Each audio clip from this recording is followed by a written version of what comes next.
Buenas noches, queridos colegas. Un gusto estar con ustedes a partir de estos días que vamos a tener. Durante la presentación, no duden en cualquier momento comentarme, hacerme alguna pausa, hacerme alguna cuestionante, algún interrogante que tal vez a uno le quedó claro, y si no, lo pueden hacer al día siguiente, ¿no? Bueno, por lo general,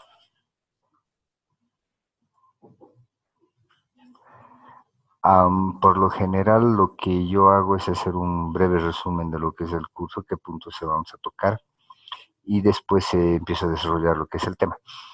A ver, en primer lugar, lo que yo siempre veo es normas de origen, ver integración, ver acuerdos comerciales, ver cómo nosotros como país nos relacionamos con el resto de los países, pero principalmente se ve la parte comercial. Lo que vemos es la parte de acuerdos comerciales. Tenemos que tener en cuenta que no solamente existen acuerdos comerciales, acuerdos eh, como el TCP-ALBA, que tenemos el banco del TCP-ALBA, hay algunos marcos de la cooperación, diferentes aspectos que toman, pero no es netamente comercial, no es intercambio de bienes y productos como tal. Tenemos el acuerdo de la Organización Mundial del Comercio, somos parte de la Organización Mundial del Comercio, que regula todo el contexto, pero es el marco normativo como tal. Si bien pone reglas específicas, no es un acuerdo entre países para el nivel comercial, ¿me entienden? Bueno, a ver, posteriormente por la recarga del tema, porque este tema es totalmente, es mucha lectura, son muchos acuerdos los que tenemos que ver y son muchos SGPs los que nosotros vamos a poder ver y los vamos a poder ver a continuación. Pero el problema es el tiempo. Por lo general solamente yo elijo un acuerdo para el cual lo podamos desmenuzar. El acuerdo más común y el más utilizado de manera frecuente es el de la Comunidad Andina. Entonces lo que vamos a hacer es analizar a profundidad ese acuerdo, ver los criterios de origen, ver específicamente los requisitos específicos de origen, ver cómo se llena una declaración jurada, cómo se llena una factura y cómo se llena un certificado de origen. En cualquier momento que ustedes necesiten me hacen la consulta. A ver, iniciaremos con esta parte que es el contexto general. Siempre, aló, buenas noches. Siempre inicio haciendo esta pequeña aclaración, que el marco general para la firma de todos los acuerdos a nivel global es la OMC. A nivel latinoamericano tenemos la Asociación Latinoamericana de Integración, la famosa ALADI. A partir del OMC, que ha sido su predecesor, el GATT, ¿no? Que esto ha empezado más o menos el 94, ha finalizado el GATT del 94 y inicia el 1 de enero del 95 la OMC en la ronda de Uruguay. Actualmente se están viendo las negociaciones del marco del programa de Doha, que inicia el 2001, están viendo otros temas que más adelante se los voy a ir comentando. En esta diapositiva podemos ver algunas características generales de lo que es la OMC, el presupuesto, la secretaría, la cantidad de países que forman parte de la OMC como tal, como marco referencial donde es la sede.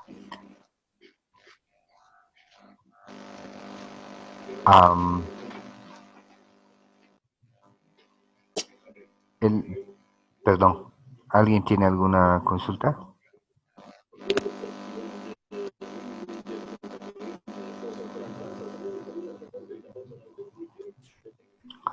Continuamos. Um,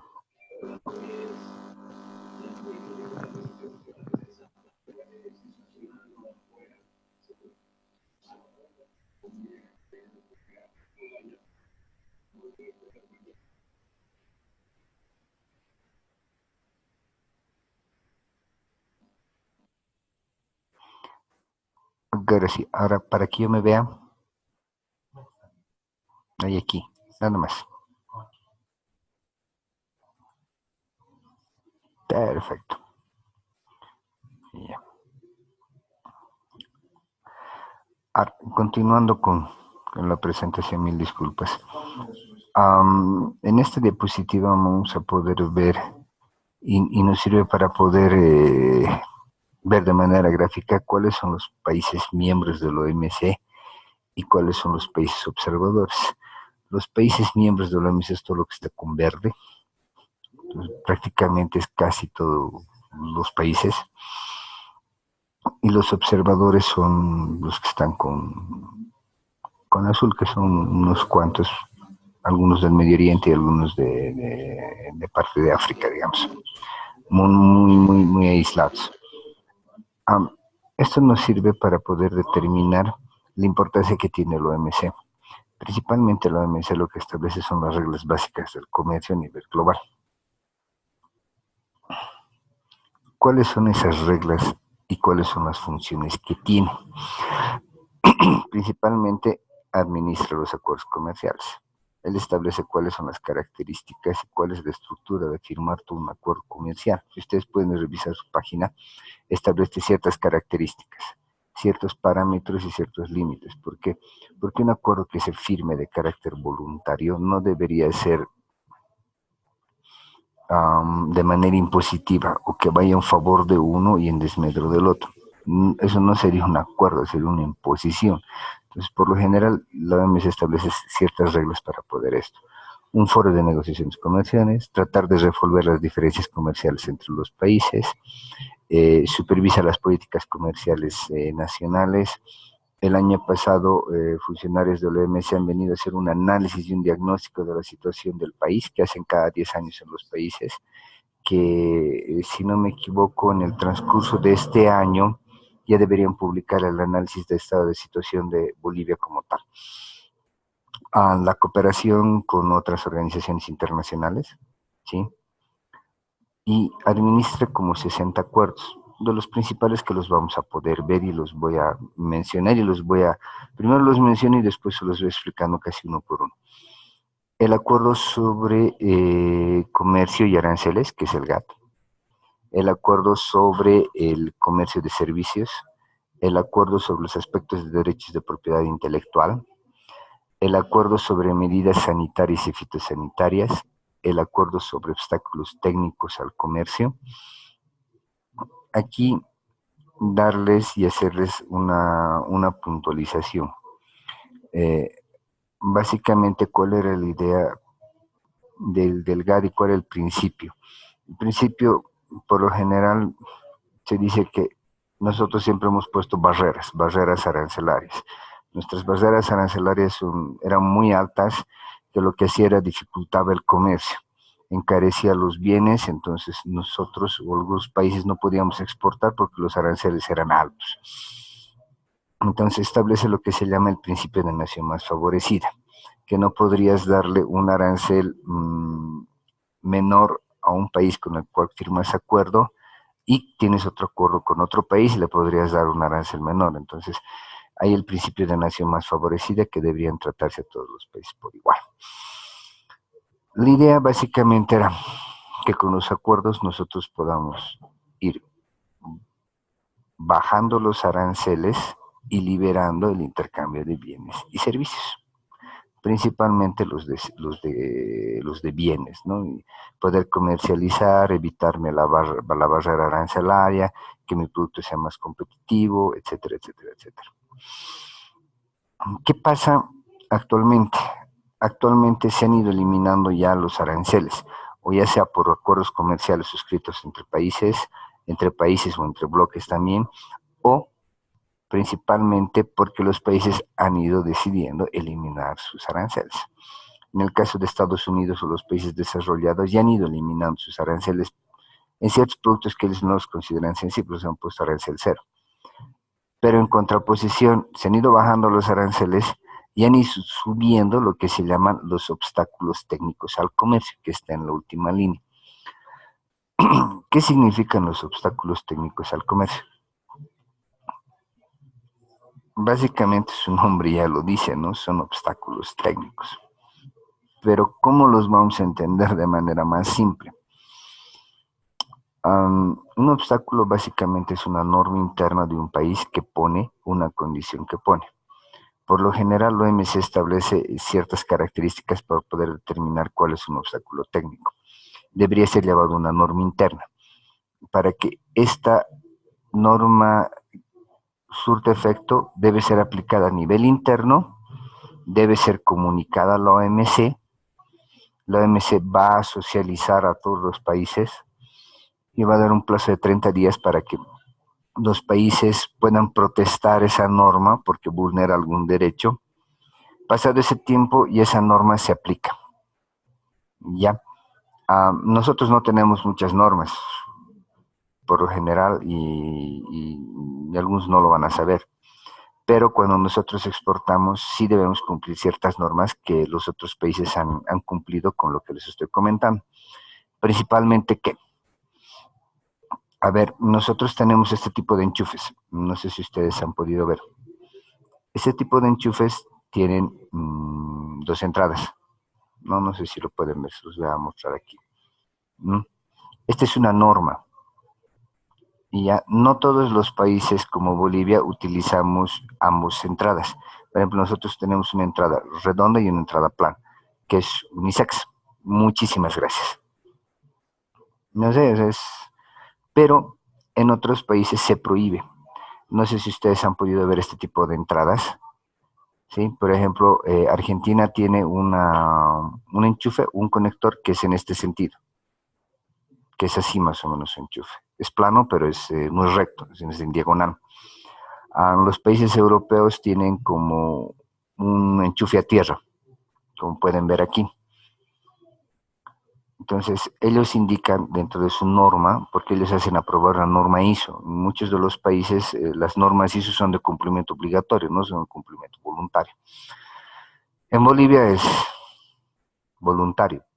En otros países sí es de cumplimiento obligatorio. ¿Qué es lo que hacen? Por ejemplo, ellos dicen, yo doy un plazo de hasta el 31 de diciembre del 2008, ejemplo, de que todas las importaciones de equipos electrónicos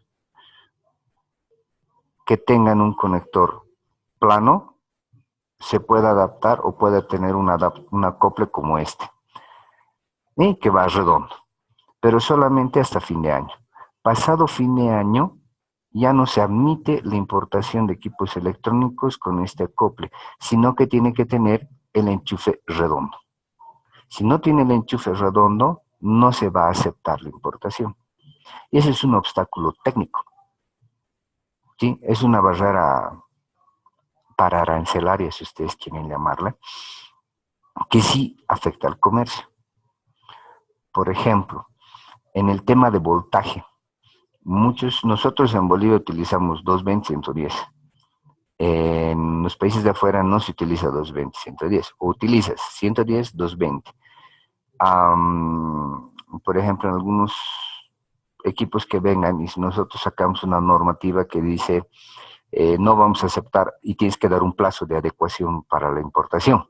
Entonces nosotros decimos, hasta fin de año del 2018 ya no voy a aceptar equipos electrónicos que digan o utilicen una corriente alterna de 110. Solamente se va a aceptar equipos que utilicen una corriente de 220. Si pasado ese plazo importo algún equipo electrónico con 110, básicamente no lo puedo nacionalizar. Ese es un obstáculo técnico al comercio. Otro obstáculo técnico al comercio que yo lo he visto y lo he podido percibir son este tipo de juguetes, que son de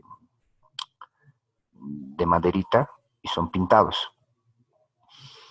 Una norma en México, por ejemplo, especifica que este tipo de juguetes no pueden ser comercializados en el mercado mexicano debido a que tienen pintura al óleo.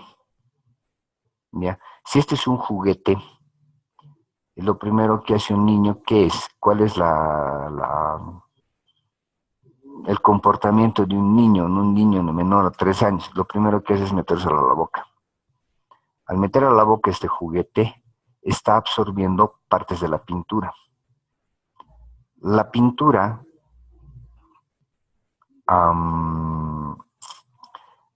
la pintura al óleo contiene plomo y contiene químicos que son tóxicos. Obviamente el niño no se va a morir, pero sí va a tener un problema estomacal. En tal sentido, los mexicanos sacaron la norma y dicen que todos los juguetes para los niños las pinturas no deben contener plomo ni sustancias químicas tóxicas. Entonces, para poder hacer este producto y poderlo exportar a México, esta pintura que utilizo debería ser pintura orgánica o pintura no tóxica. Ahora, mucha gente dice, no, en México no se van a dar cuenta que yo... Eso es mentira. ¿Por qué? Porque en realidad lo que nosotros hacemos en comercio exterior tenemos una especialidad que se llama merciología. La merciología se hace cargo y se encarga de hacer el análisis de los productos. Y en un análisis de laboratorio podemos determinar si este juguete ha sido pintado con productos químicos tóxicos o no ha sido pintado con productos químicos o tóxicos. Podemos determinar un análisis de laboratorio si esta chompa es de lana o no es de lana. ¿Me permiten un momento, por favor? Hermano me dice que la conexión es inestable. ¿Está bien? No hay problema, sigo, ¿no? Perfecto.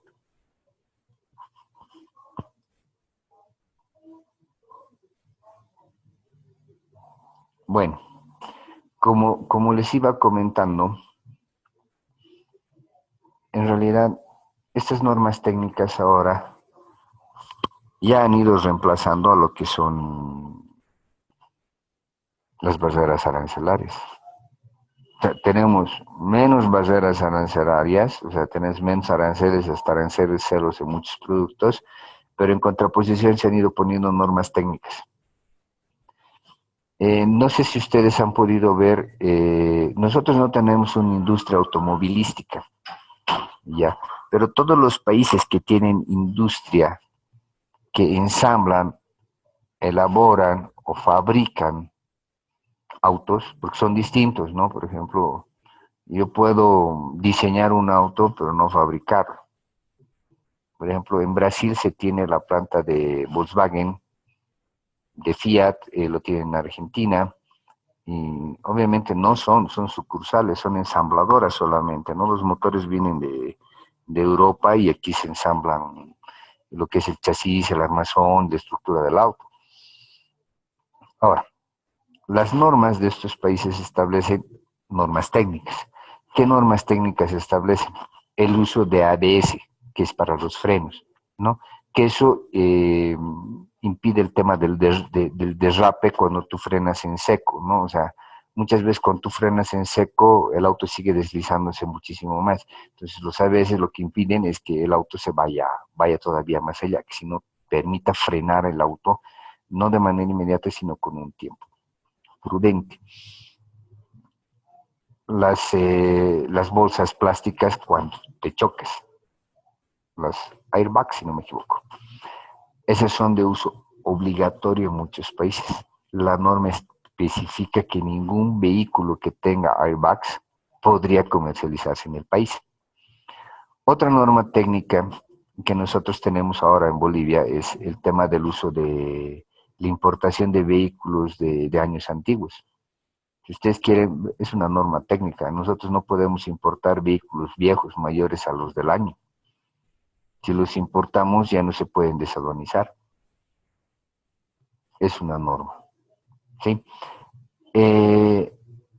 La OMC establece ya tiene una página especial para poder, donde muestran los obstáculos técnicos de cada país, los que están obviamente comunicados y los que están vigentes. Más adelante yo se los voy a poder pasar el link para que ustedes lo puedan revisar con mayor detalle. Después, ¿qué tenemos? El acuerdo de medidas sanitarias y fitosanitarias, ¿sí?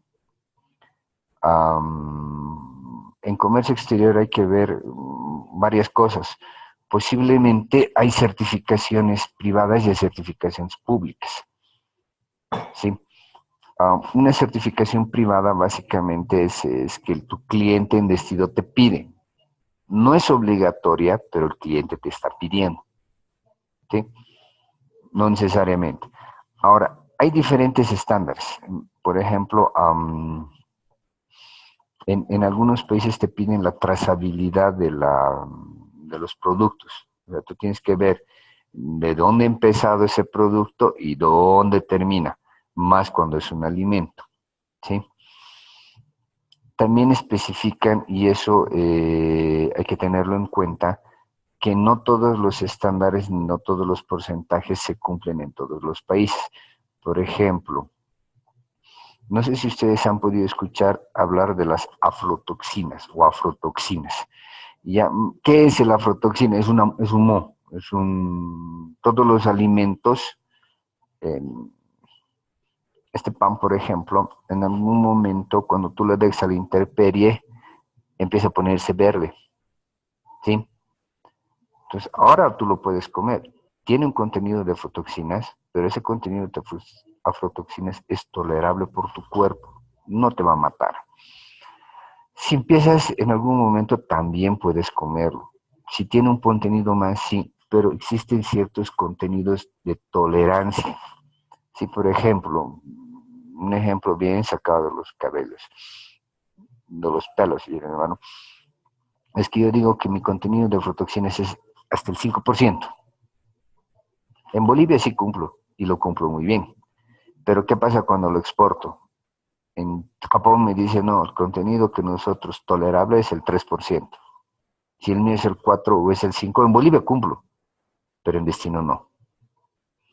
Entonces, sí existen ciertas características que uno debe pedir. Y yo sugiero y siempre aconsejo que cuando existan, cada persona conoce su producto y es necesario, y cada mercado es distinto al otro, no es igual, es diferentes exigencias. Pero lo que hay que tener en cuenta es que hay que comentarle a tu comprador y decirle qué requerimientos y qué especificaciones él requiere para que tú lo puedas vender, porque ellos sí saben. Entonces, para que veas si tú puedes cumplir con su normativa o no puedes cumplir. O primero tienes que readecuar tu proceso y recién poder exportar. Porque, ¿qué pasa si tú exportas? La aduana te dice, no, señor, esto no cumple con las normas técnicas en el país de destino. O se lo lleva o lo quemamos. Entonces, es mejor hacer un análisis antes de poder exportar. Una de las medidas fitosanitarias es la de la NIF 15. La NIF 15 está en el marco de la FAO. Lo que establece es la fumigación de todo lo que son las maderas para eliminar el tema de plagas. Esta norma establece que hasta las pallets deben estar fumigadas. Si tu producto son unos enlatados, son productos en conserva, piña en conserva, no hay problema. Tu producto es inocuo, tu producto cumple todas las normas de destino y todo lo demás. Pero si tu pallet no está certificada, para tu exportación. Algo chiquito, pero que en algún momento ha influido, sí ha influido. No, hay diferentes tipos de pallets, hay de plástico, hay de madera aglomerada, hay de madera y todo lo demás. Siempre debería cumplir cuando es de madera debería cumplir con esto.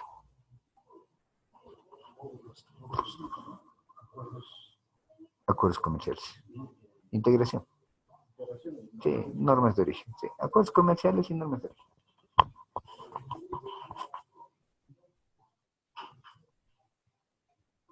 Perdón. Entonces, Para eso no sirven. Ahora, hablamos sobre el hecho de propiedad intelectual. Es interesante ver que el tema de propiedad intelectual es un tema que se está discutiendo desde los 80 o desde los 70 y no se termina de discutir. Nuestra ley general de aduanas establece el tema también de propiedad intelectual. Otra cosa es que no se la aplica a nivel interno, pero sí para exportación. O sea, en importación nosotros, penosamente, no, el SENAP y la aduana no han llegado a congeniar posiblemente, no entiendo, no sé por qué, de ver el tema de propiedad intelectual, porque existen tenis, zapatos, ropa y prendas de vestir que utilizan las marcas Polo, Nike, Reebok, qué sé yo, y otras más, que realmente no son de esa marca. Y las importamos, como decir, las vendemos como si fueran originales, siendo que no son. Lastimosamente eso ya es un tema interno que lo verán a nivel Bolivia nuestras autoridades. Pero cuando nosotros exportamos, por ejemplo, Argentina, Brasil, Perú, por mencionar algunos otros, sí te exigen el tema de propiedad intelectual. Si tú quieres exportar una prenda de vestir, una camisa que diga Polo, o Nike, o Adidas, en el país de destino lo que van a hacer es pedirte tu patente o tu uso de marca. Y esa patente y uso de marca comunican al SENAPI para ver si está. Y si no está, no puede ingresar al territorio. O sea, no puede ingresar al país de destino. Y te dice, o te lo llevas o lo quemamos. En algunos países exigen que tu marca esté registrada. Ahí tenemos la OMPI, la Organización Mundial de Propiedad Intelectual, establece el Acuerdo de Madrid, establece ciertos mecanismos para el registro a nivel global de tu marca, para 120 países aproximadamente, en el cual no está Bolivia, porque Bolivia no ha firmado ese acuerdo. Eso hubiera sido más interesante porque, ¿qué es lo que hubiéramos hecho nosotros? Hubiéramos registrado en el SENAPI en el marco del Acuerdo de Madrid, y en el marco de Madrid ya podríamos tener un registro de marca y una protección de nuestra marca a nivel de 120 países. Pero no lo podemos hacer porque Bolivia no ha ratificado ese acuerdo, penosamente. Desconozco los motivos, eso tal vez lo podrían preguntar al SENAPI, pero sí es necesario poder ver el registro de tu marca. Sí, en algunos productos sí es muy, muy, muy considerable. Después hablamos sobre el tema de servicios.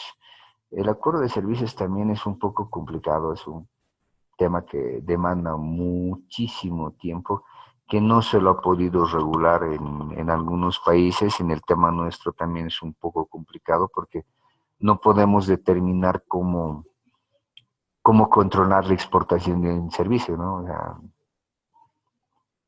es complicado. Venta de software, tal vez eso se podría controlar a nivel tributario y a nivel de impuestos internos, porque a nivel de exportaciones, a mi parecer, es un poco complicado. Y particularmente en Bolivia no he visto, sí he visto exportación de software, pero no hay pues una DUI que te diga exporta software, ¿no? Y además eso solamente pueden ser transacciones internacionales, a través de una carta de crédito, un giro bancario, etcétera. Bueno, esta ha sido una breve introducción general de lo que es la OMC y general de lo que va a ser el curso del día, que mañana lo vamos a retomar para que ustedes puedan interiorizarse más de los acuerdos comerciales, de las normas de origen, para que cuando tengan alguna operación internacional no tengan alguna dificultad o tengan conocimiento al respecto. De todas maneras, no sé si alguien de ustedes tiene alguna pregunta, alguna inquietud.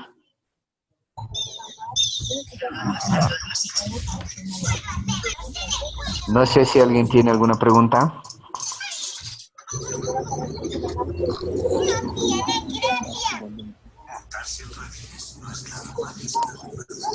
Una pregunta, ¿por qué Bolivia no firmó los acuerdos con la OMC o cuál es el motivo del por qué no firmaría en la OMC? ¿Cuál OMC? No, nosotros, perdón si somos parte de la OMC. En el tema del CENAPI, en el tema de la OMPI, que es un acuerdo del Acuerdo de Madrid, la verdad lo desconozco, puede ser por el monto. Lo que pasa es que en Bolivia no tenemos mucho registro de propiedad intelectual. Supongo que es por eso, pero lo desconozco. Perdón, no tengo retorno. Espéreme un momentito, lo voy a silenciar para que me pueda tal vez entender. Espéreme un momento.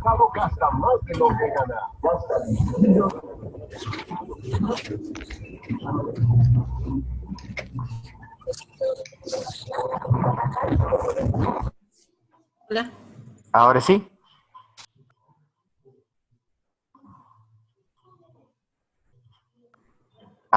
Ahora sí. Mire, lo que yo le comentaba es en el tema del CENAPI.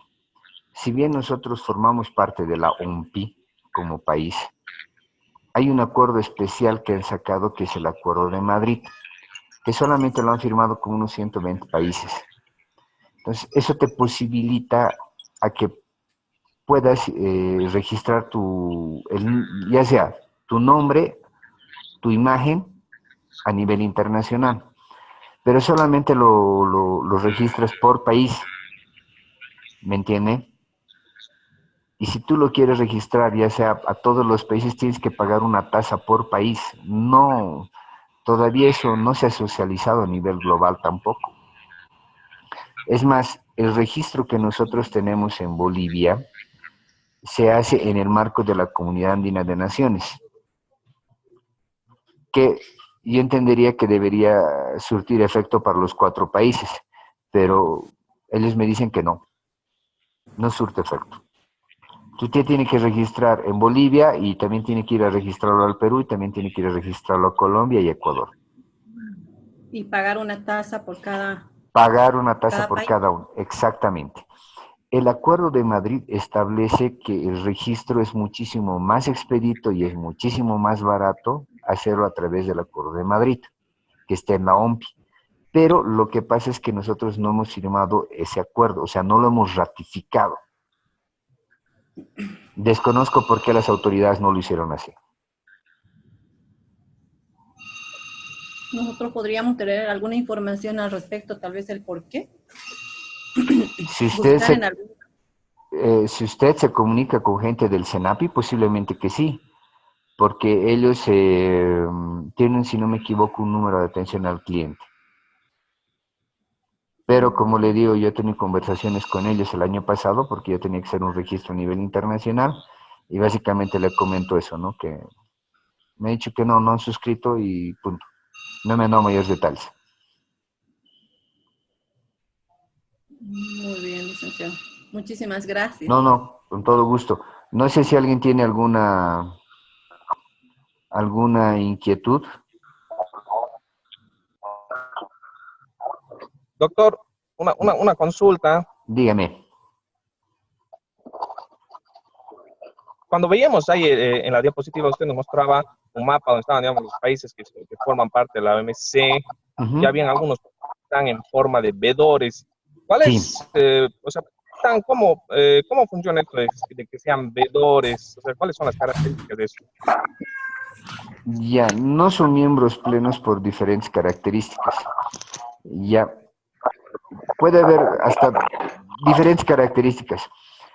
Una, porque ellos no quieren, porque su país no lo ha ratificado y no lo ha firmado. básicamente porque ellos no quieren. Porque, por ejemplo, de acuerdo a la normativa en la normativa nuestra, para poder firmar un acuerdo comercial, ¿qué es lo que se tiene que hacer? Es por lo general, Cámara de Diputados, Cámara de Senadores y la aprueba el presidente, ¿no? Se lleva a rango de ley, ¿ya? Pero, pues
aló, aló. Sí, no sé si tienen otra consulta.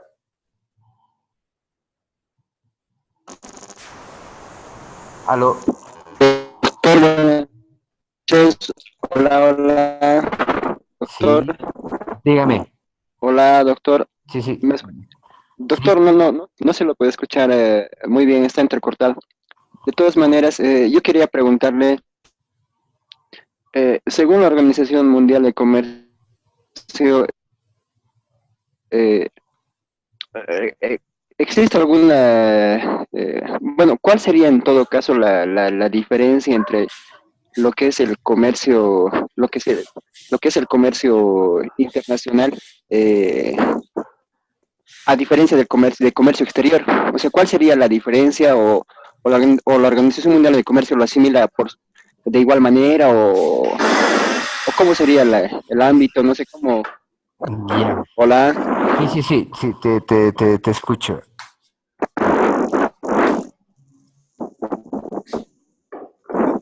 Ya. Am,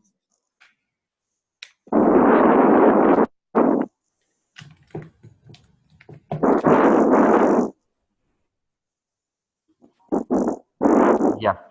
En realidad eso es algo un poco juicioso. ¿Por qué? Porque en realidad existen diferentes teorías, ¿no? Una teoría de la OMC, otra teoría de otros autores y demás. El comercio internacional básicamente se entiende sobre las relaciones internacionales entre los países, ¿sí? El intercambio comercial. El comercio exterior como tal nosotros lo vemos a nivel de Bolivia hacia afuera. Ese es un resumen de la teoría que en algún momento yo lo he podido leer. En algunas universidades se entienden como comercio internacional, básicamente a las relaciones internacionales entre países, acuerdos comerciales, relación diplomática, protocolo, ahí es como termina. A nivel Bolivia, las universidades han iniciado con comercio exterior, comercio internacional y al último han mezclado. Es una mezcla de todo, ¿no? Pero eso no lo define el OMC, son teorías que cada uno lo puede adoptar. No sé si alguien tiene alguna otra pregunta. Sí, yo tengo algunas preguntas. Eh, Quería conocer un poquito más sobre las barreras no arancelarias que nos habló y cómo conocer los aspectos técnicos de cada país para que así las exportaciones que se pueden realizar no se vean obstaculizadas. Mira, por lo general yo te aconsejo y te doy mi característica sobre el tema. En mi experiencia, ya estoy como unos 12 años en el tema, unos 20 años trabajando y específicamente en comercio como unos 12 años. Eh, yo conozco muchos productos, pero no soy experto en todos. Y nadie puede ser experto en todos los productos. Si tú quieres exportar, primero deberías tener un producto. Conocer el producto, saber cómo se produce, qué importas, cuánto vas a producir, qué características tiene. Y si tú tienes un producto, podemos hablar de ese producto, pero no podemos hablar en general, porque la información es bien dispersa. No todos los países registran esa información. En algunos, la OMC te dice que debes notificar y mandar el informe. Yo he revisado en la página y dice, te hace referencia a la norma 520. Entras a revisar la norma 520 y no existe. Entonces tienes que buscar en el país, por decirte en Venezuela o en Panamá, tienes que buscar la norma 520. Muchas veces las páginas oficiales no funcionan, las páginas y su manera de archivo es distinta. Entonces, es bien complicado ver todos los productos. Si tú tienes un producto en específico, sí lo podríamos ver y te podría tal vez direccionar a algunas páginas. Pero si hablas de manera general es bien complicado, ¿no? Es como buscar una aguja en un pajar. Pero yo les voy a pasar el link de la específico del OMC donde puedan buscar los obstáculos técnicos de los productos que ustedes consideren o que vean conveniente. ¿Sí? No sé si alguien tiene otra pregunta. Dígame. Sí, hablaba también sobre que las barreras no arancelarias, qué tipo de barreras no arancelarias son las que hay. Mira, las que se aplican pueden ser barreras, me decías arancelarias, ¿no? Bueno, no, las no arancelarias, porque las no arancelarias son las más complicadas, ¿verdad? Claro, Son en las realidad nosotros más. tenemos básicamente como dos, por lo general, dependiendo. En la OMC tiene algunas teorías, en otros libros tienen otras, pero yo se los voy a resumir en dos para hacerlas más simples. En las barreras arancelarias y pararancelarias. Sí, las arancelarias ya sabemos cuáles son. Pueden ser planas, pueden ser porcentuales al valoren, ya, otras básicamente son al litro, por ejemplo, ¿no? Al litro o a la cantidad. Las dos. Ahora nos vamos a las barreras para arancelares, conocidas como barreras para arancelarias administrativas técnicas. Una de las barreras para arancelarias es las normas de origen, básicamente, específicamente los reos, los requisitos específicos de origen son las barreras. Uno de los reos puede decirte que tu prenda de vestir, que tu chompa o de tu camisa tenga un 60% de contenido regional o sea de origen de los países signatarios del acuerdo. O te diga que para la elaboración de esta partida de las camisas tiene que ser a partir de la hila, hasta a partir del hilado. Entonces, ¿qué quiere decir? Que tú tienes que tener el hilo o importar el hilo, hacer la tela y de la tela hacer las camisas. Es un reo duro. Es una barrera para arancelaria. Otra barrera para arancelaria pueden ser los cupos, ¿sí? Las licencias previas, los obstáculos técnicos al comercio. ¿Ya? Y eso algo que te comentaba es el tema de la importación de los vehículos de por año. Un obstáculo técnico.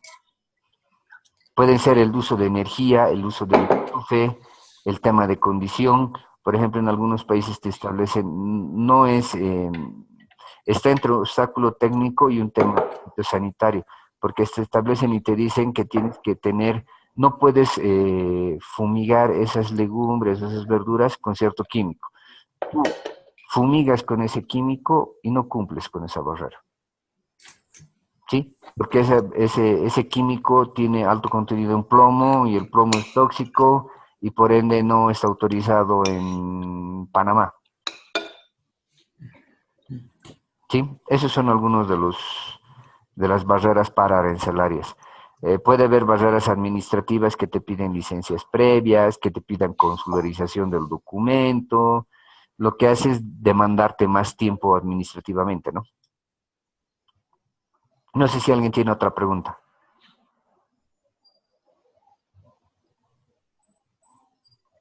¿Sí? Ninguna, solo muchísimas gracias. No, les agradezco mucho. Hasta el día de mañana y que pasen buena noche. Un gusto. Buenas noches. Buenas Buenas noches. noches. Gracias, Un buenas gusto. noches. Buenas noches. Hasta Buenas luego, noches. buenas noches. Gracias.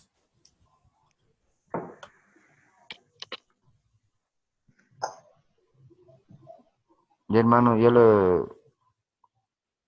detener la grabación, ¿sí?